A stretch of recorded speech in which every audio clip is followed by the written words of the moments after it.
દીકરી વાલનો દરિયો.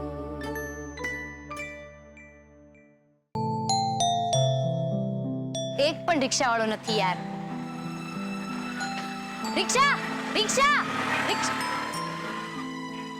જો મારું ટેબ્લેટ હોત ને તો અત્યારે ટેક્સી બુક થઈ ગઈ હોત. કઈ વાંધો નહીં, ચાલી નાખશું, બીજું શું. ચલ.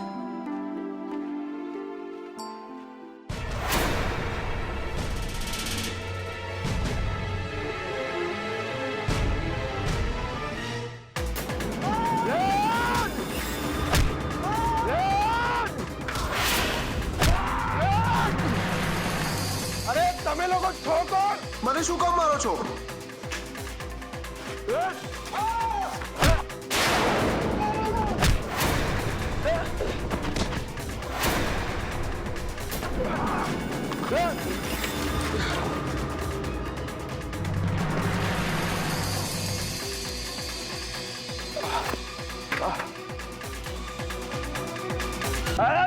અરે છોડ! છોડો! છોડ! છોડો મને! અરે અરે મને બાંધો છો કેમ? છો કોણ તમે લોકો? છોડ! મજા આવી ગઈ એને ગુલાબ. હા. અરે તમે લોકો છો કોણ? મને મને બાંધી કેમ રહ્યા છો? છોડો! છો કોણ તમે લોકો? ગુલાબ, તે કઈ અવાજ સાંભળ્યો? અવાજ પણ જાણીતો લાગે છે. મને લાગે છે કે આપણી મદદની જરૂર છે. હા, ચલ ભાગ.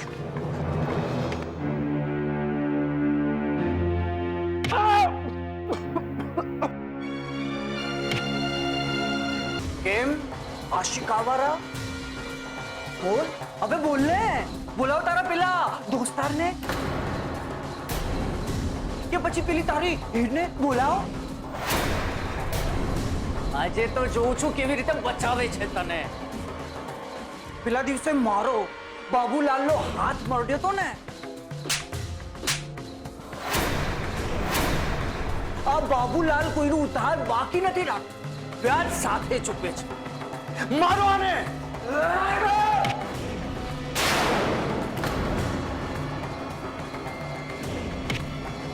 ઉત્કર્ષ!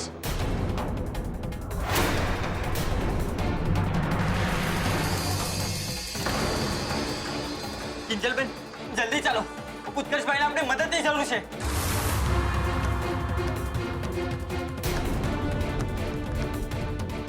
શું વિચારી રહ્યા છો કિંજલબેન? ઉત્કર્ષભાઈએ હંમેશા આપણી મદદ કરી છે. ચાલો જલ્દી. હા ચાલ. એ જોઈશું રહ્યા છો. પોલીસ આવે પેલા અહીંયાથી ભાગો. ચલો. ભાગી કેમ રહ્યા છો? ઉભા રહો. ઉત્કર્ષ, ઉત્કર્ષ તું ઠીક તો છે ને? તને કઈ વાગ્યું તો નથી ને? જલ્દી ગુલાબ.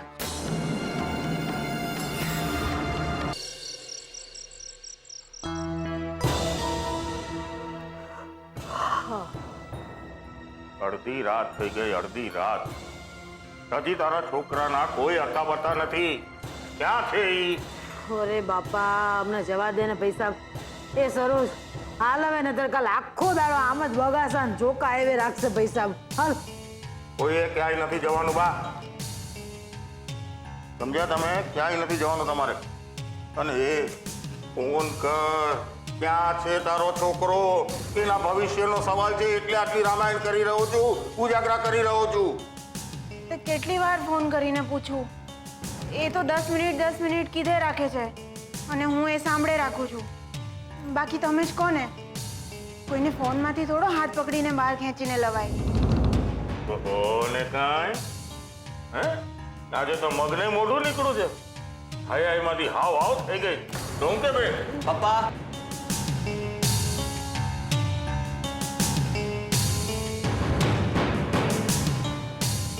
અરે યાર, અડધી રાતે પણ શું તમે લોકો આવી રીતે સભા માંડીને બેઠા છો?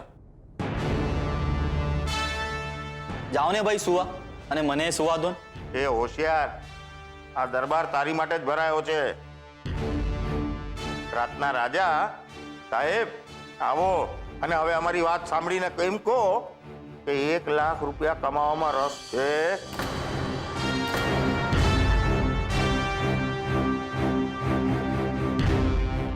1 લાખ? હા હોય જ ને. બોલો પપ્પા, શું પ્લાન છે? પ્લાન કહું.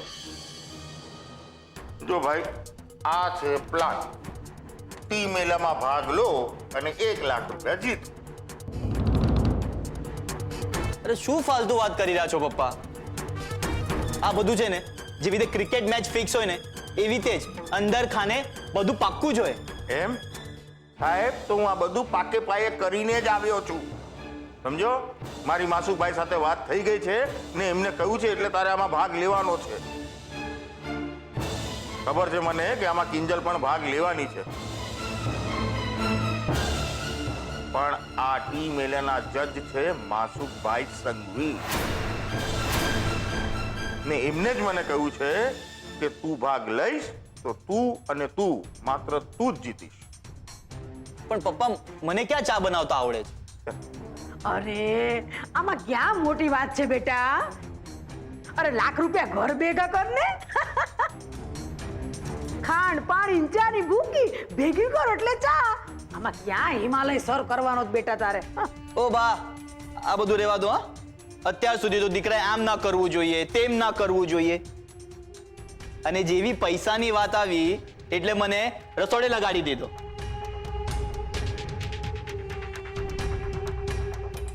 જો ભાઈ, તમને લોકોને કહી દઉં, આ બધું ફાલતુ કામ મારાથી નહીં જ થાય એટલે નહીં જ થાય.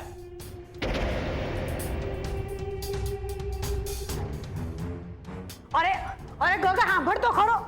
અરે રાહુલ, શું તું રાઘવ, આજકાલની છોકરાઓની જાત કઈ સાંભળે નહીં. સાહેબ કંટાળી હું.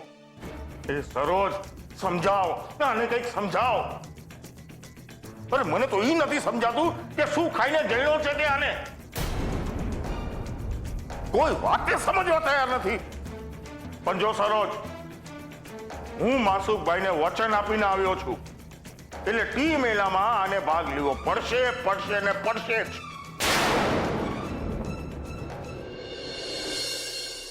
નખો જાય બાબુલાલ અને એના દોસ્તારનો.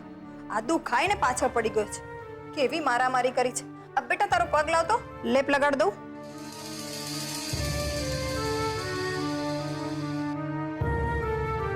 મમ્મીજી, હમણાં જ એને ઘરે લઈ જાઉં છું. મૂંઢ માર પડ્યો છે તો ડોક્ટરને બતાવીશ ને, અને દવા આપશે તો ઠીક થઈ જશે. એટલે તમે ચિંતા ના કરો. સારું, જેવી તમારી મરજી. પણ આ તો કોઈ રીત છે? આવી રીતે આમ રસ્તા ઉપર મારામારી કરાતી હશે?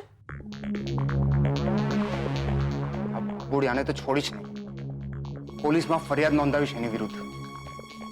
સારી વાત તો એ થઈ કે એ જગ્યાએ કિંજલ અને ગુલાબ સમયસર આવી ગયા.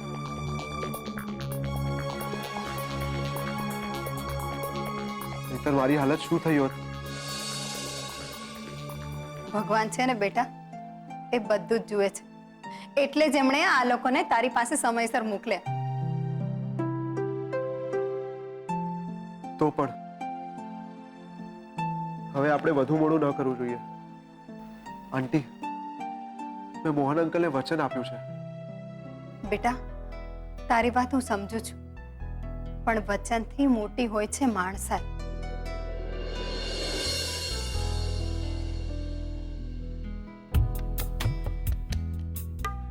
ને બાબુએ જે તારા પર ખાર કાઢ્યો છે એનું કારણ પણ એ જ છે ને કે તે કિંજલની મદદ માટે થઈને એને માર્યો તો. એટલે હાથ જોડું છું તને.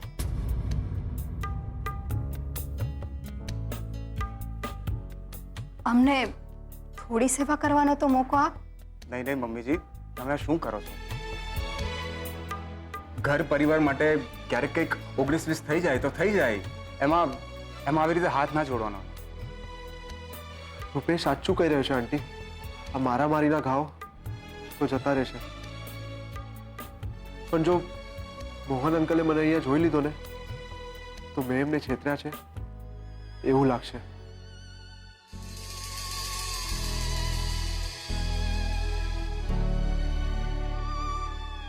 એટલે મારું અહીંયાથી જવું એ જ યોગ્ય છે.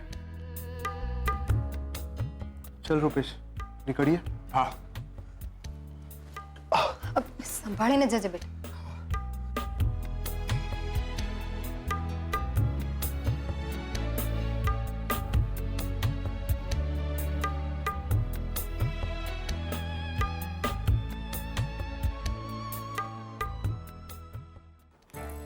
ટી મેલાનું ફોર્મ ભરવાનું ના કહીને રાહુલ તેમ બહુ સારું કામ કર્યું.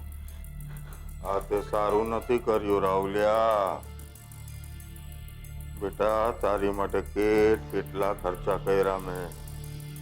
તારા સ્કૂલની ફીસ, કોલેજની ફીસ, અરે તારા મોબાઈલના બિલ, એ બધું ઓછું હોય તો બાએ જે મોટા ભાઈના 5 લાખ રૂપિયા ચોરી કર્યા હતા એ પણ તુલસી ક્યારેથી હું તારી માટે ચોરી કરીને લઈ આવ્યો. બેટા માની જા બેટા. લાખ રૂપિયાનો સવાલ છે. અરે તારો બાપ આ લાખ રૂપિયાનું ફિક્સિંગ કરી આવ્યો છે બેટા.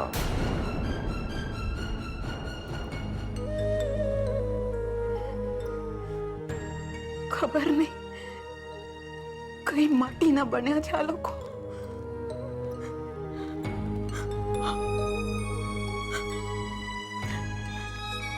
બાએ મોટા ભાઈના પૈસા ચોર્યા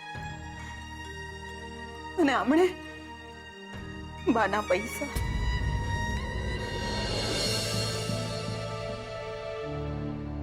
હવે તાળો મળ્યો. તુલસી ક્યારાના પૈસા અહીંયા ગાદલા નીચે ક્યાંથી આવ્યા? પણ આ લોકોને ક્યાં ખબર છે કે આ પૈસાને મેં પાછા તુલસી ક્યારામાં જ મૂકી દીધા છે. પણ હવે મારે જેમ બને એમ જલ્દી આ 5 લાખ રૂપિયાને મોટા ભાઈ સુધી પહોંચાડવા પડશે. હું આ પૈસા મોટા ભાઈ સુધી પહોંચાડીને જ રહીશ.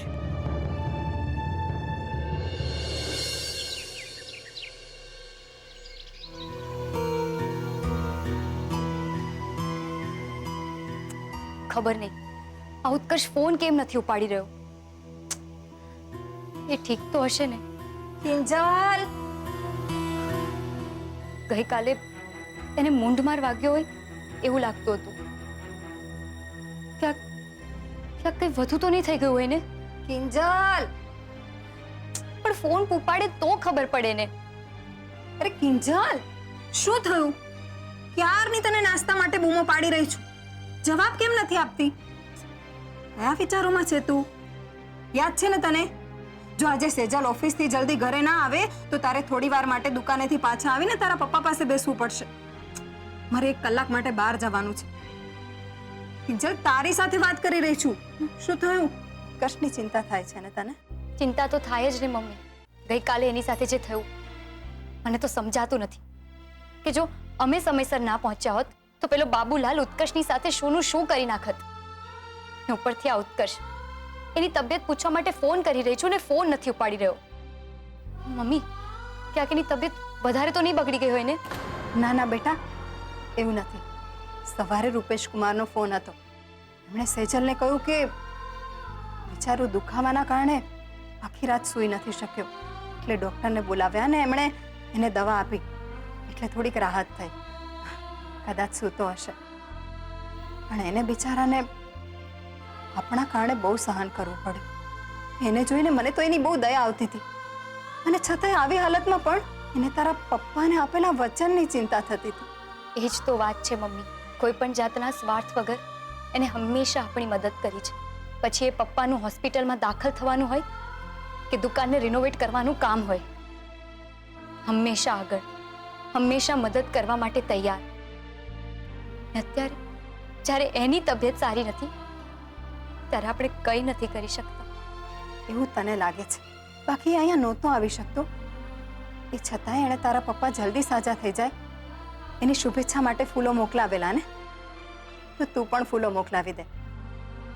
ચલ, હવે બહુ જીવ ના બાળ અને નાસ્તો કરવા માટે નીચે આવી જા. મમ્મી વાત તો બરાબર કરી રહ્યા છે, પણ હું ફૂલવાળાને કહીશ ક્યારે ફૂલવાળો ઉત્કર્ષ સુધી ફૂલ પહોંચાડશે ક્યારે? હા, એ કરતા અત્યાર પૂરતું તો આજ મોકલાવી આપું છું. ગેટ વેલ સૂન દોસ્ત, ગેટ વેલ સૂન. બા મંદિરેથી પાછા આવે એ પહેલા મારે મીરા ભાભીને મળીને કહી દેવું જોઈએ કે એમના ચોરાયેલા 5 લાખ રૂપિયા મળી ગયા છે.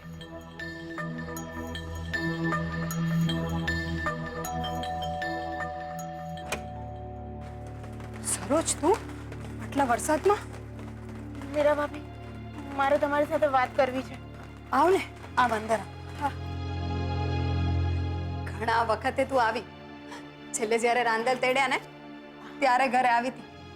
ત્યાર પછી છેક આજે આવી. હા ભાભી. ભાભી, મોટા ભાઈને કેમ છે? સાંભળ્યું તો કે એ પડી ગયા પાછા.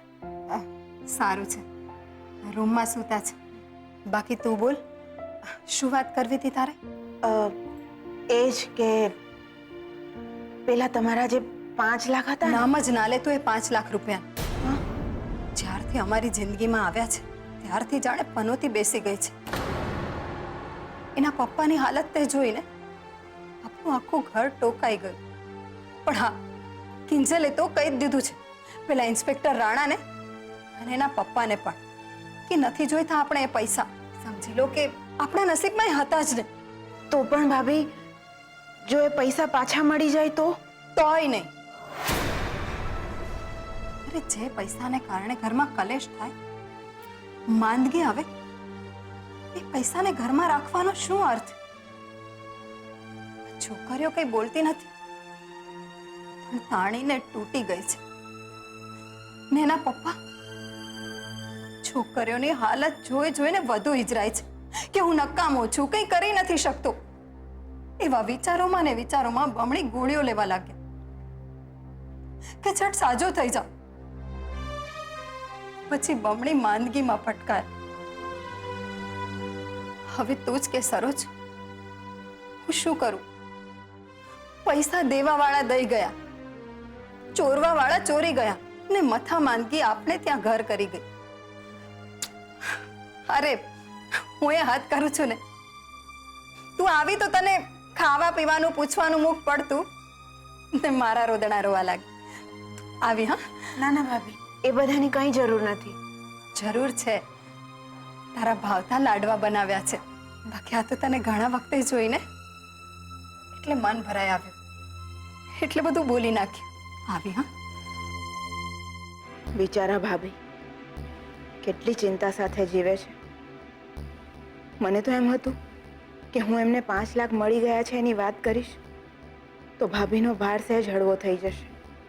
પણ હવે લાગે છે કે જો હું એમ કહીશ કે પૈસા તો બાએ ચોર્યા હતા ને પછી બા પાસેથી રાહુલના પપ્પાએ ચોર્યા હતા તો ઘરમાં મોટો ભડાકો થશે ને પછી એક નવું મહાભારત શરૂ થઈ જશે. એ અલગ. તો પછી હું આ 5 લાખ પહોંચતા કેવી રીતે કરું? સરોજ, લે આ લાડુ ચાખીને મને કહેજે કે કેવા બન્યા છે. ભાભી, અત્યારે રહેવા દો ને. બા મંદિરેથી પાછા આવતા જ હશે. હું નીકળું? પણ તારે તમારી સાથે કોઈ મહત્વની વાત કરવી હતી ને? હા હા, પણ અત્યારે નહીં, હું પછી ક્યારેક કરીશ. સારું સારું, આ લાડુ તો લેતી જા. હા હા, જય શ્રી કૃષ્ણ. જય શ્રી કૃષ્ણ. કમાલ છે, સરોજને અચાનક શું થઈ ગયું?